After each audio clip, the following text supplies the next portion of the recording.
Pinoy na naghahanap ng mga murang Christmas decor sa Dapitan Arcade sa Maynila. Sa isang tindahan naman sa Sampaloc, mabibili ang mga Santa Claus figure na iba't ibang forma. Saksi si Mark Zambrano. Lalo pang nagsikip ang mga tindahan dito sa Dapitan Arcade sa Maynila sa unang bugso ng Christmas shopping ng mga Pinoy, ang pamimili ng Christmas decors. Ma'am, bakit po maaga yung pagbili niyo ng mga Christmas decor? Para makamura. As usual, patok pa rin sa mga suki ang mga classic na gayak pamasko tulad ng Christmas balls, poinsettia, Christmas stockings, at syempre mga Christmas tree.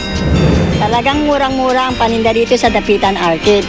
Tiyak na dadami ang mga pupunta rito. Pero kung ang hanap nyo ay mga pan-display na Santa Claus, sugod na sa tindahan ito sa Sampaloc, Maynila. Bukod sa mga Santa Claus na matataba, meron din ditong Santa Claus na payat. Merong relaxed at naka-de-4, kumukuya-ko'y paa-paa. At kahit pa nga nagpapakasenti ka dahil your Christmas is blue, may bagay din sa'yo tulad ng asul na Santang ito. Ayan, what is important, masaya tayo ngayong Christmas.